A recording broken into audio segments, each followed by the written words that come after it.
Hi YouTube. Hey YouTube friends and family, today I'm going to do something different.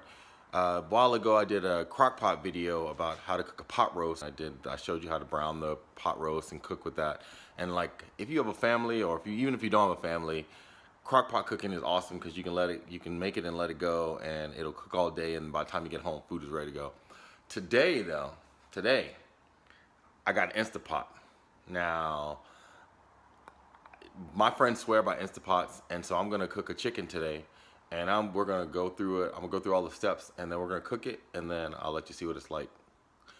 All right, and it's supposed to only take 25 to 30 minutes, so we'll see. All right, with that, let's get on. So this is my Instapot. As you can see, I just took it out of the box. It's just a standard Instapot. It looks like a rice cooker almost. There's nothing really special about it. I'm gonna pull back a little bit just so you can see. This pot is kind of heavy though. I mean, it's really heavy, and then it's like a rice cooker. Has a little sensor in there so it can detect weight. But anyway, we're gonna go through and I'm gonna show you the settings that I put it on. We're gonna let it cook, but I'm gonna show you all the steps about how to season a whole chicken that I got for Costco.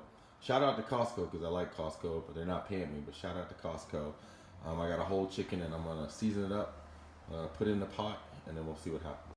This is my whole chicken. As you can see, it's just a regular chicken. There's nothing special about it. It's a whole chicken. I'm gonna season it, and then I'm gonna come back to it so that you can see how it looks all seasoned.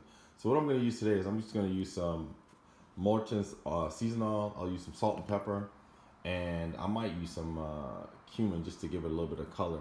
But other than that, I'm gonna just season it up, and then once I get back, I'll videotape what it looks like seasoned. So I was following a recipe, but I'm gonna alter a little bit just because I know how to cook and I think it'll turn out all right. So the recipe for fall off the bone chicken using the Instapot asks for paprika, chili powder, brown sugar, salt and pepper. What I'm gonna use slightly different concoction just because I know it'll taste to me better. Is I'm gonna use salt and pepper. I'm gonna use McCormick's organic curry powder, but just a little bit. This is hot curry, so if you don't like hot, then don't get the hot curry. I'm gonna use some regular sugar because I don't have brown sugar. I may have brown sugar, but I don't think I have any brown sugar. And then I'm gonna use a little bit of Italian seasoning, just a little bit of Italian seasoning to make it pop. And then I'm gonna use a little bit of the Montreal steak seasoning, but just a slight bit. And then, as I showed you before, I have the seasoned salt. So I'm gonna put it all in this little part, this little thing right here. Once I do that all, I'm gonna mix it up. I'm gonna cover the chicken, and then we'll be ready to go. I'm also going to use one onion because my mom keeps bothering me about cooking with more onion. So I'm going to use one onion. Even though the recipe doesn't call for onion, I'm going to cut it up and I'll put it in there. I'll dice it up and put it in the pot as well. So once you mix your seasonings in here, and like I said, you can season it to however you like to taste it.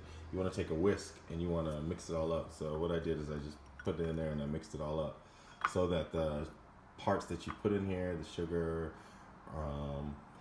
for the recipe, the paprika, the chili powder, and the thyme is all mixed up. For what I have in my mixture is regular sugar, curry powder, a little bit of seasoned oil, and what they call it, Italian seasoning. And so what I did is I took a little bit out, I salted this a little bit, and then I put this on the chicken like this. And then I rubbed it into the chicken. So now I'm gonna do the other side. I'm gonna try to do this with one hand so that you see how it turns out. And then I'm just gonna put this on the chicken so you can see me doing it. And I'm sorry, it looks a little weird. I'm putting this on the chicken. I'm gonna use the McCormick seasoned salt. And I'm just gonna put this on top of the chicken as well. Super easy, I think. We'll find out. I normally don't eat this late, but you're gonna find I'm gonna eat today and I'm gonna taste it. I'm not gonna eat a lot of it, but I'm gonna taste it, just see what it tastes like. I'll put a little bit more curry because I like curry. And then now what I'm gonna do is I'm gonna put some olive oil in my Instapot. I'll put some olive oil in my Instapot and I'm gonna cook it. I'm gonna brown it on both sides for 3 minutes. So I'll come back when I'm browning it. So next I'm gonna use some extra virgin olive oil. And I always recommend using extra virgin olive oil. I'm gonna put some extra virgin olive oil in here, and then we're gonna saute each side of the chicken. And as you can see on the Instant Pot, there's a saute setting. But we're gonna saute each side of the chicken for 3 minutes. Now I cook a lot, so I just eyeballed how much oil there is. But I would say you probably want to put like a half a cup of oil in there, or maybe a fourth of a cup of oil in there, because you're just gonna saute it.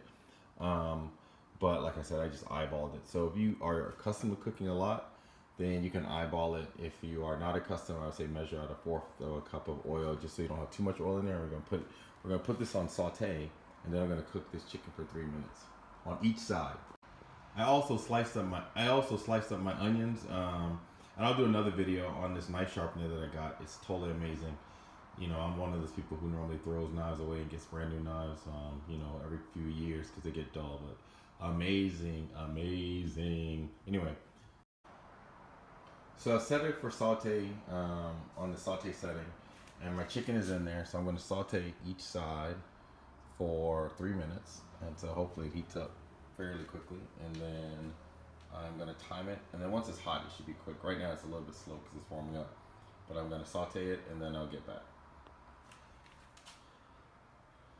As you can see from my video, this pot is getting hot. You can see the oil is cooking.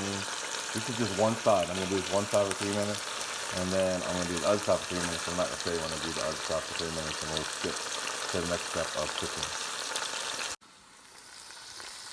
I wasn't going to show this next step of turning this over, but I had to show it because turning that chicken over was not as easy as I thought with your simple household tongs to pick up stuff. So I had to like put my hand there. So just remember that the chicken and the oil is going to be a little hot, so you've got to be careful when you're flipping your chicken over. Unless you got like the tongs that have like the grippers on it, because mine didn't have the grippers on it. So just a word of warning. The oil is hot, the chicken is hot, so just be careful when you're flipping the chicken over. All right, the next thing you want to do is you want to put about a cup of chicken broth in it. I don't have my Pyrex cup because it broke, fell out of the cabinet and broke, so I got an is what it is cup, because you know what? It is what it is. Anyway, I'm going to pour that into here. My cup of chicken broth, I'm just going to pour it in. All right, so my chicken broth is in. And then I'm gonna cover this with this pot top, which I don't know how to do. I'm gonna figure it out.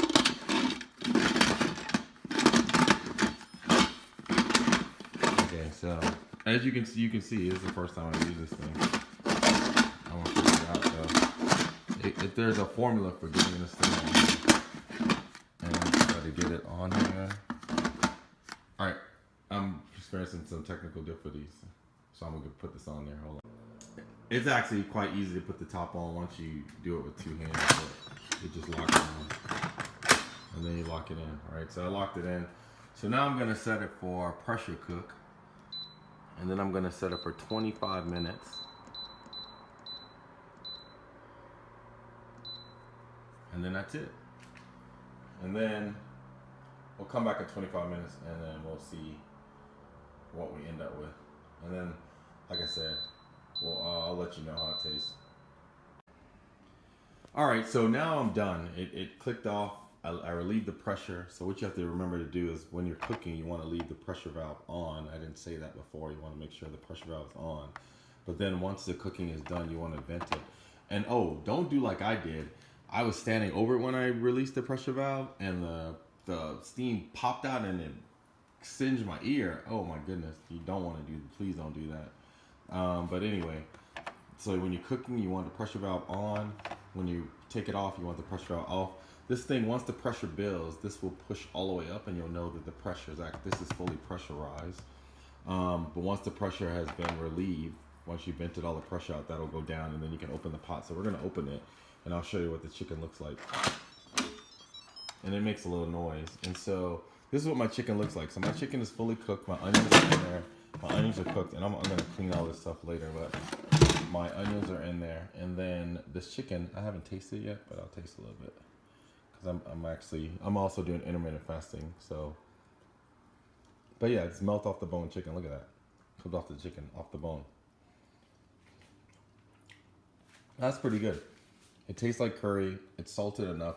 What I probably would do in the future, I mean, it's really good, and the chicken, I think, melts off the bone. If I try to pull it out, I'll pull it out just so you can see what it looks like. So I'll put it on a plate.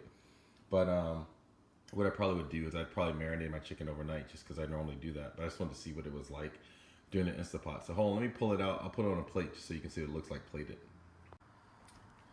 So as you can see, the chicken is fully cooked. It's super soft. The chicken is fully moist. It's very different from when you cook in a crock pot where the meat is dry. This meat is actually, I'm just gonna eat a little piece of it. As I said, I'm doing intermittent fasting. I'm actually in my fasting period, but I'll eat one piece just so I can tell you how it tastes.